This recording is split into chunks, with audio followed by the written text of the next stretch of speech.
Sai Ram. You see, in Lord, you are given, I think, about 20 minutes or so to speak on Lord Krishna. I think even Lord Krishna will not be able to do it. It's a huge encyclopedia.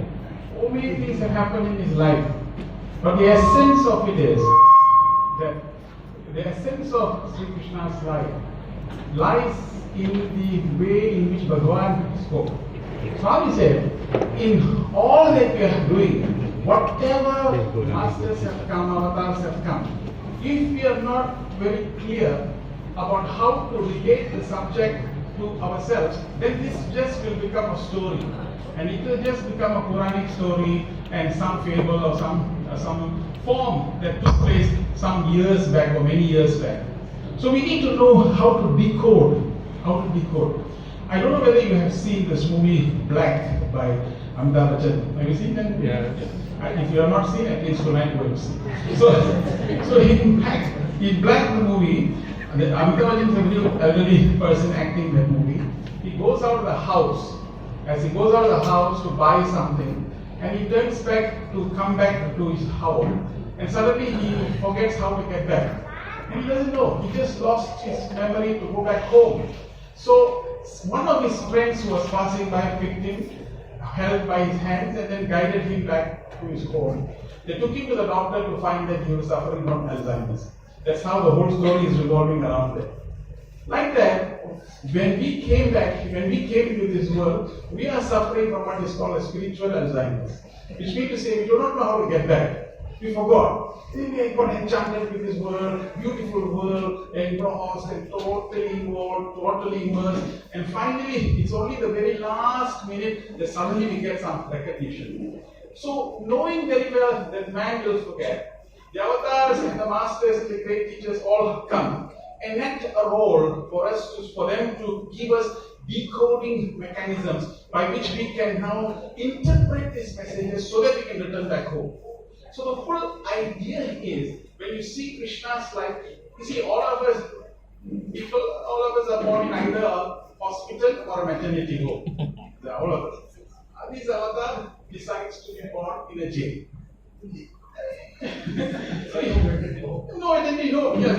No hospital also. But nevertheless, you could have been born in a home or a house. Why should you choose a jail?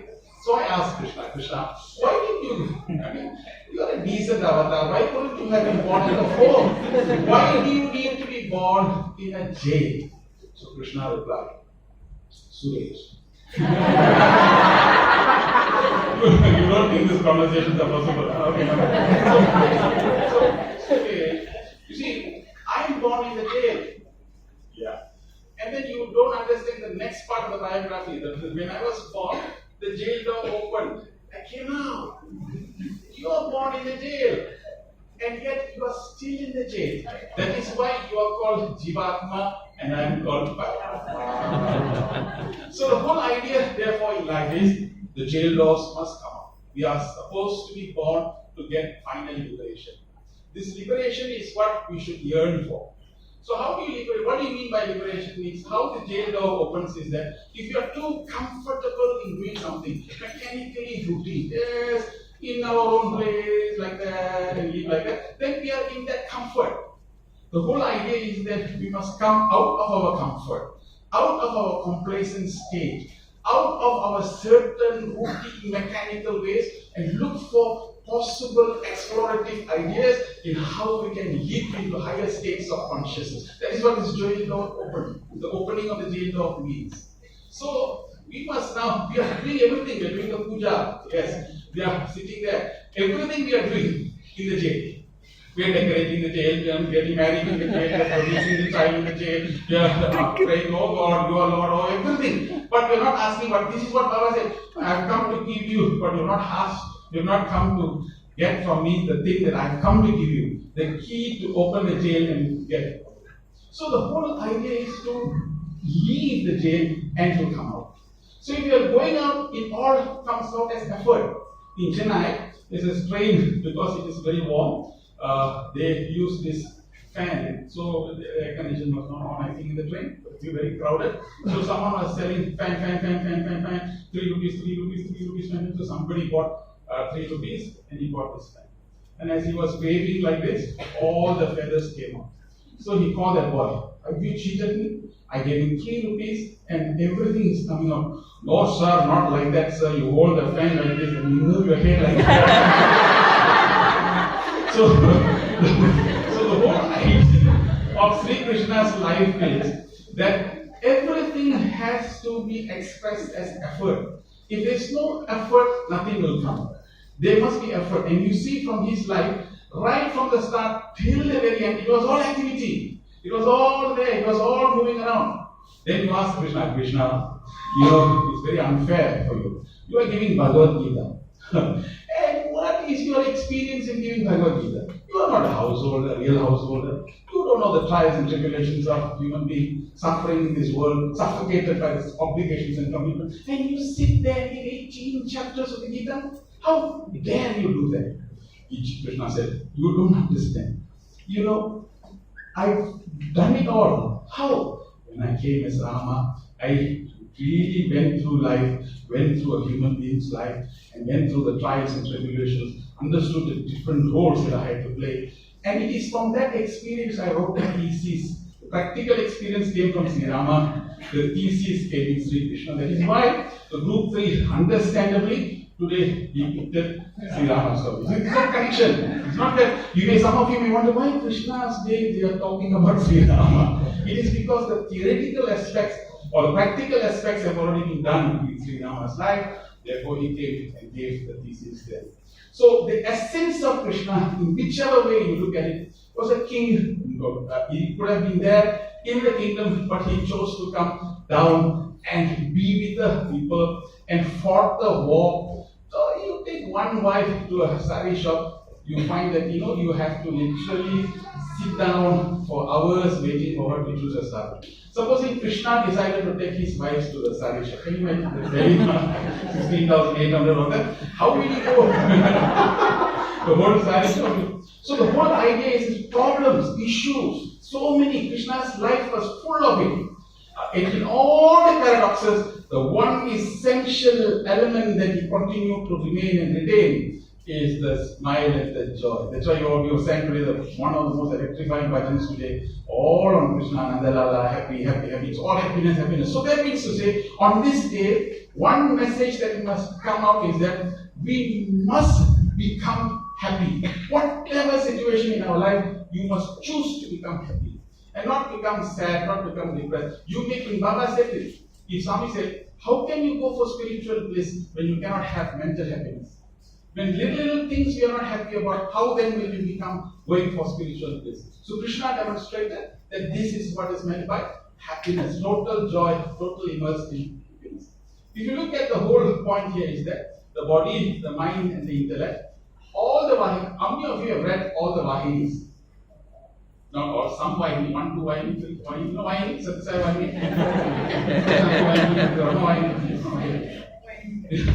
Alright, but I think it's good if you get a chance to read, because books are meant to be read, not to be put in the shelves. Okay, so now if you take those books and read, the essence of all the Vahinis Baba has talked about is only one line. Acknowledge the Atma, recognize the Atma, get connected into the Atma, immerse in the Atma. So it's called Atmic realization. Supposing the Atma decides to jump out from our body and decided to take a form, it will be Krishna. And then you look at the qualities of the Atma, it will be the same as the qualities of the Krishna. Swami said in one Sutra Vahini, Baba said, Atma, the quality of consciousness is that Atma is nirguna. It means no attribute, there's no formula. That means all the attributes are his attributes. Then Swami said, one of the other qualities is that he is what is called Niranjana, which means to say unsullied. Unsullied means not contaminated. That means to say, I have no eye nor mind. And that is exactly what Krishna is. He was a king, he was everywhere, and yet he was nowhere. Not attached to anything. He was just moving around, prompting things, giving ideas, moving things, but he was not attached to any of these things. He was everything. So Niranjana means unsullied. Which means therefore in our life, if you want to connect to Atma in our life, we go through life without this word I and my is the most negative spiritual. For spiritual people, this is the word that is not to be utilized. I. So, how do you express ourselves? We are just becoming ambassadors of the divine, living in this world. Oh God, you have given us children. Your children, I will look after. Your house, I will look after. Your family, this is your family. I will. So everything becomes His, and therefore the I and the my don't become. So this one quality, Niranjan. Another quality, so Suddha, means pure. The Atma is pure. Krishna also was pure in his relationships, pure in the way in which he looks, pure in the way in which he relates. Mukta means enlightenment, always looking for liberation. Everything that you do now, from now on, as spiritual devotees, is this necessary? Will it confer me liberation? Can it come? When you have this kind of attitude, you'll find very, very peace. You'll find extreme amounts of peace, large amounts of happiness coming inside. So our whole mukta then becomes Suddha. Suddha means pure, purity. Purity means, like Krishna, was always all the time very pure in his work. Like this, if we continue to have our faith in God, will become more. Actually, nobody really cares who you believe in, but everybody is concerned about the consequence of your belief. You can believe in anything, but the most important thing, if you believe in Krishna, the consequence of our faith in Krishna, consequence of faith in Bhava is what that matters. So the whole point is, if you continuously have that kind of faith, our faith will have glow, you will be full happiness, you will find happy joy and everything. And at the last minute, He will never let you down. That is what the birth is all about. The father, the son, Krishna had to be taken out of the jail, and he was asked to cross the river. Jamuna river was going, the water level was going up. The father had to take him across. So Deva had to take him across there. Because Krishna had an uncle so loving, he wanted to squeeze him to death. I think we are not blessed with such uncles. But Krishna was blessed with that uncle. He wanted to squeeze him to death. Therefore, he had to be saved, and they put in the basket. And Krishna was going in the basket like that. Krishna's leg was like that, and he was crossing the road. The water was going, dark night, very, very dark night. It was one of the darkest nights of all night. Stormy. Water level was going up. Vasudeva put one more leg in the forward. The water level came up to here. One more leg, it came here. One more leg right in the middle, up to here. Now, if you and I would have concluded by saying, never mind, tomorrow will be a better day. Why unnecessarily take one more step and proud of ourselves. So what we would have said, we would have written. But Krishna's one leg came out. When he came out, it came back to here. So the water level came and kissed the toe of Lord Krishna. But the water never got into the Vasudeva.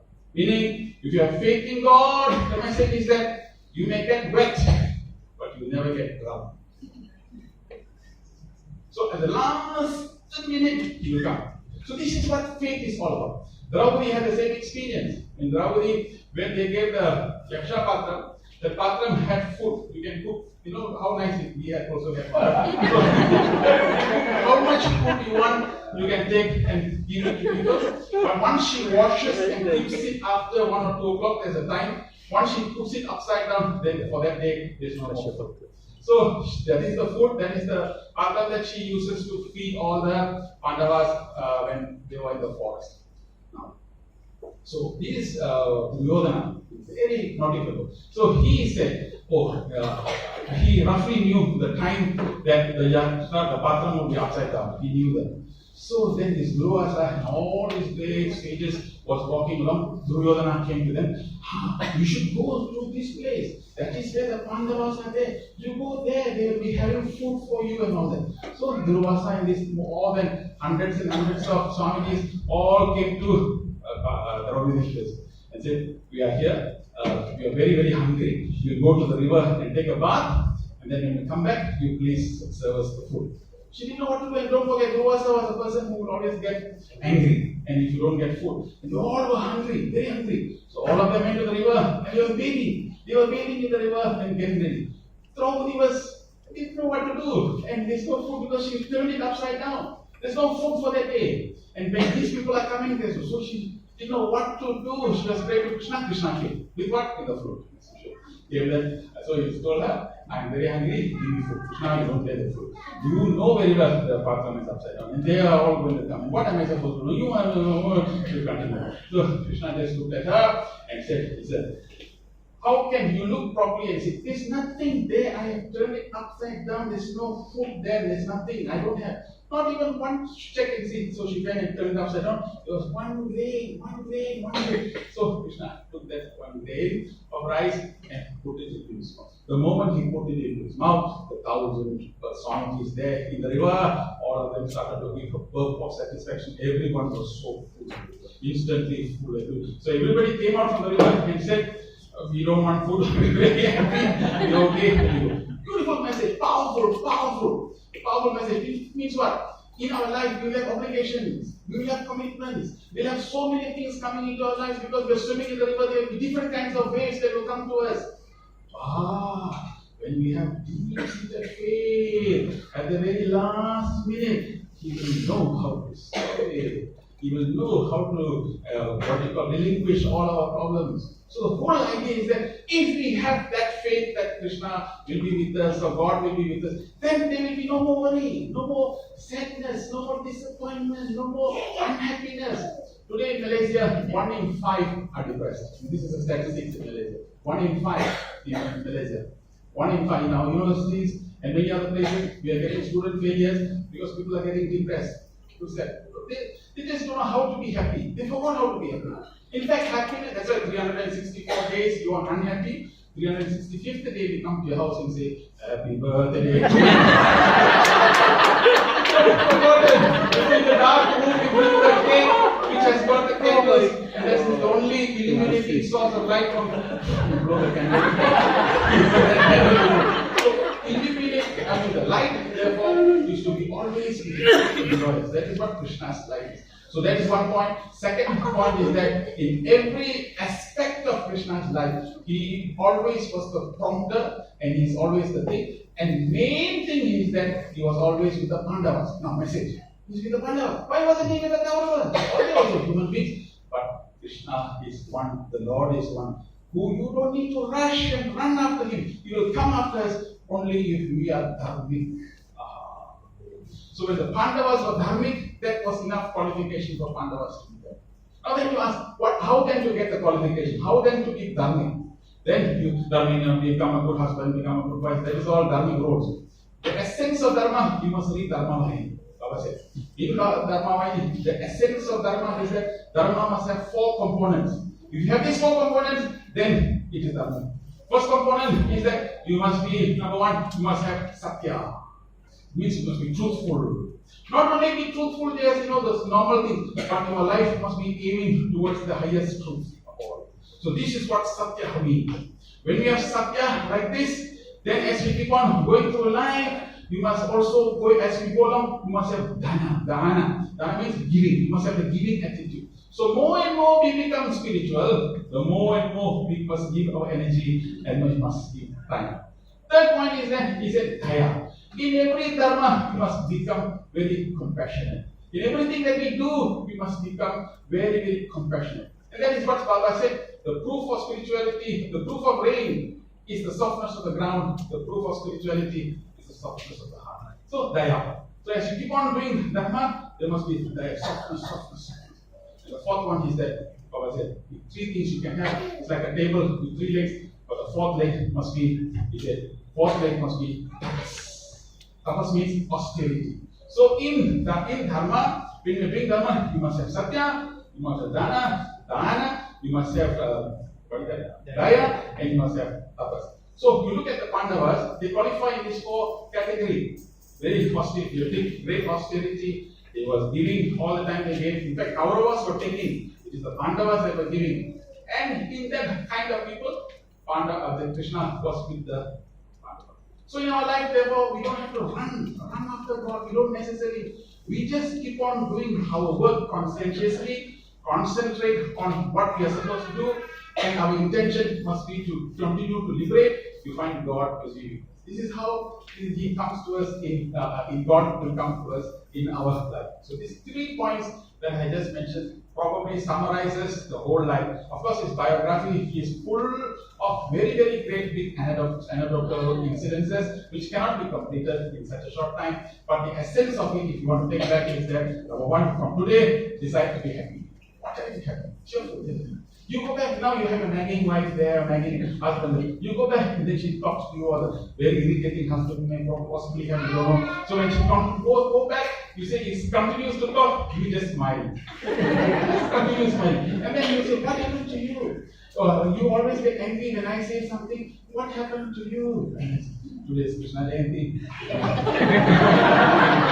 From today onwards, I have decided that every day is going to be Krishna Janmashtami. You can say whatever you want to say. It doesn't matter. I will just do, but I will always remain happy because I won't allow my happiness to be taken away by you. So once you have decided that that's it, that's where it comes to stay. See, it's an amazing way to be literally happy and joyful. Otherwise, you will find that every small little thing will become very big issue. Our brother Jaga used to say, make big things small, make small things disappear. So Krishna Janmashtami, make small things disappear. Second, we must come out of the jail. What jail? Now if there are suppose more work that needs to be done, take it out.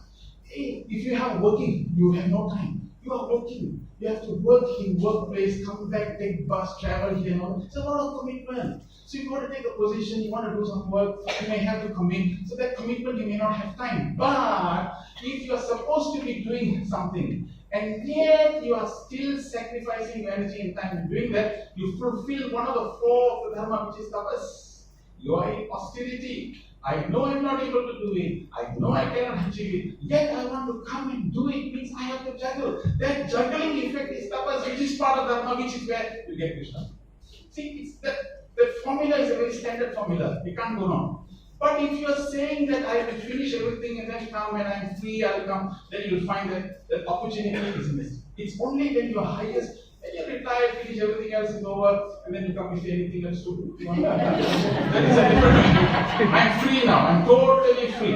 Is there anything else that you want me to do? Then, yes, you still can do. But at the height of, that is why the youth and others who are working have the highest ability to extract merit points, because we cannot afford the time. The commitments are too many, obligations are too many, yet in the midst of it, I'm still in the battle. Why? Final statement, Krishna said, bad people are not bad, that good people are not standing in the forefront.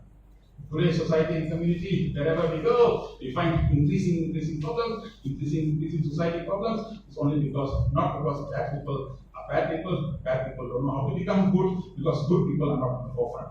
So Krishna said in the chapter 3 in the Bhagavad Gita, which is the redemption line, he said, Yad yad acharati sreshta tattat devataro jena ayat pramanam gurute lokastat anuvartate, which means to say, wherever good people stand in the forefront, there the whole world will come to emulate example. So I am a king, I need not stand in the war, I need not come here, I can be in my palace. Why am I standing in the forefront? Because as a king, as a person, I stand in the forefront, riding the chariot, because when good people are in the forefront, others will emulate good. Krishna has done it, why not I? And yet Krishna comes back, you say, Krishna, my job is very boring, my job is very dull, I need a promotion in the job, I need another job, I'm so dull. And Krishna suddenly says, hey, you know something, you know what's my job? I used to bring every evening, I used to wash the horses, I used to collect the dung, I'm a charioteer, I clean up the chariot. Your job is not, you think my job is exciting? Krishna's job, Lord Krishna, the Lord of the universe, washing horses. Why did you do it? Yad acharati sreshta. Wherever, whatever you do with intense joy and happiness and create the karma, because that karma will become karma yoga. That yoga is what that is going to liberate. Powerful lines. Krishna did it. So when you look at it, why did you do it, oh Lord? You could have just rested. It is the same with Bhagavan Baba also. Same thing. But from the start till the end, all work, till his very end. And even at the very end, when Baba finished his life in physical form, dropped off, he could have just gone. He didn't do that. He went to the hospital. He went to the hospital, he was lying there. How many days? Many days he was lying there. And so what devotees did, all around the world, everyone came quickly to the center. Om Sai Shwaraya. Why did you come with the prayers? We are praying, oh, home for Baba. Hey, Amazing. Then before he used to come to the center, we also pray. But along with that, we also pray that I bought 2 lottery tickets, one should strike. Work promotion was get. My daughter has not got married. My son has not delivered. So all these issues. All these problems are along with the prayer. So there's a request. Suddenly in the world, so many people never thought about themselves, all took the time and trouble to come to the centers, and they continue to chant only for God and God's sake in Manadvani. Love for the sake of love alone is bhakti. Wow, finished. That seals the argument. Which means when you came here, we didn't pray for anything. We just prayed to you. What? We just prayed to you for you. Hey, you never used to do that. You used to come here and do barter trades. Like we go to Hindu temple, oh Lord, Mahavishnu, if this promotion comes, I will make for you 1 milk bottle, I will give you 1 milk bottle. Mahavishnu himself is swimming in milk. 1 milk is going to make a difference. Okay. There are others who go to Ganapati temple and they go, if this thing happens, I will break 101 coconut. And the day I went to Ganapati temple, I saw somebody, 2-3 people were breaking the coconut. So I said, what is this? No, they are all breaking. You are not breaking? No, my hand is tied. It's outsourced the breaking from the people.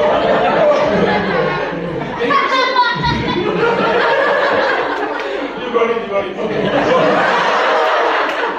So the whole idea is that the last phase of Baba's life was also a service. Why? Because when devotees come and all around the world they pray like this with great intensity, you find the consciousness of the world might have increased. The whole consciousness of that itself is a great seva. When consciousness of the world continues to increase to such a high effect, it might have a very positive effect in which we would have thought must have mitigated some disasters and stuff like that. We don't know. But there you are.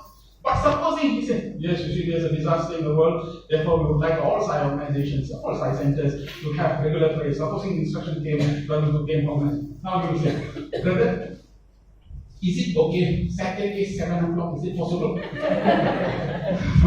Sunday morning, is it possible? So suddenly everybody will give 100 different reasons. Now there's no reason. Every day after work, whatever said and done, all these things just spontaneously in the dream. Ooh, power. Love for the sake of love alone is bhakti. Therefore, we have got a chance. Baba gave us a chance to come back into this world, in this physical form. This physical form will not last. I told you once I came to what is the name? Where it was. I came with a pot. You remember? Yeah. I came with a pot in my hand. This one. The pot, yeah. I said, look, I'm now outside the pot.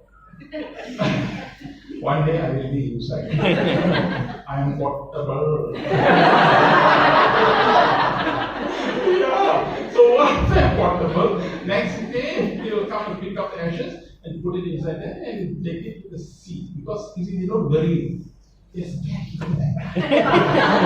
No insurance, no safety. So what they do is they take it to the sea and distribute it. Not even one spot, they will distribute it like that. Just in case that ashes came together. And if you are a politician, they will distribute it from a helicopter. Chances of you coming back is almost nil.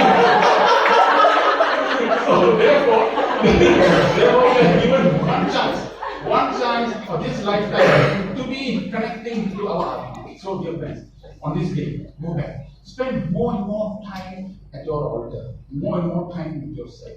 Sit down quietly. Find out this. Stop this distraction of the mind. Connecting to Him. Go deep inside. Spend more and more time with yourself. Make an appointment with yourself. And be there. And be blissful, be peaceful, be happy. Don't let the thoughts will come running like that. Let it disappear. Spend more inner, take tapas.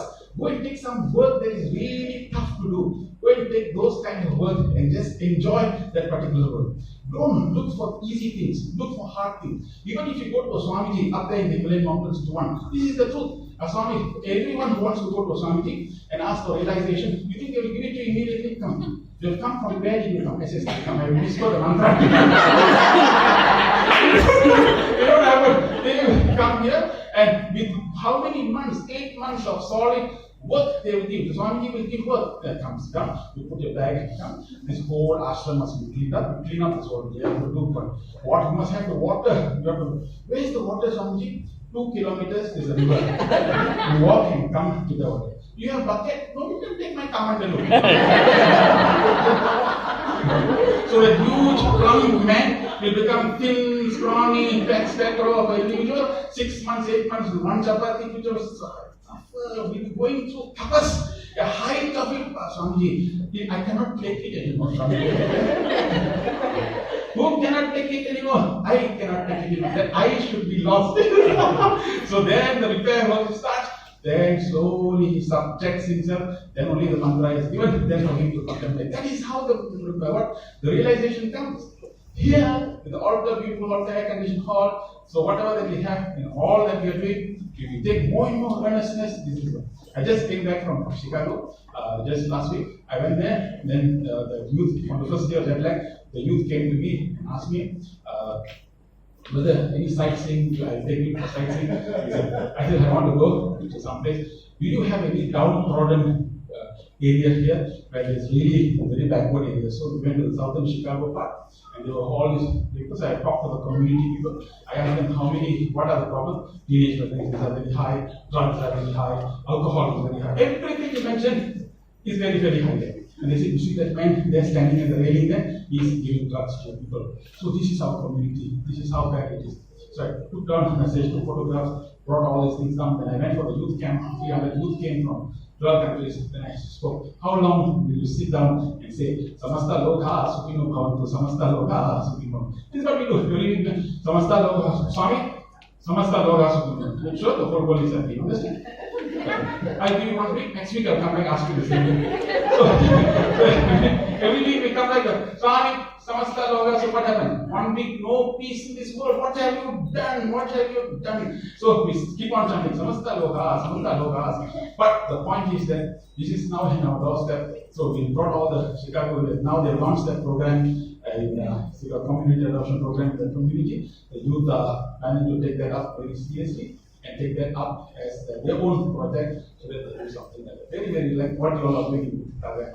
So like this, go more and more, we are involved in it, more and more we get our peace of mind. Finally, at the end of the day, when we finish and we go back, we leave no residue, no vasana, no attachment, nothing. Just go finally, Baba, you send us, you now come, liberate ourselves and experience Aham Brahma Sudhi, I am Atma Brahma, and so on. So that finally, he becomes one and the same. That is what Krishna consciousness must give us that hint on how to live this mighty, incredible, wonderful spiritual life, which many others know about it, but they have not come here.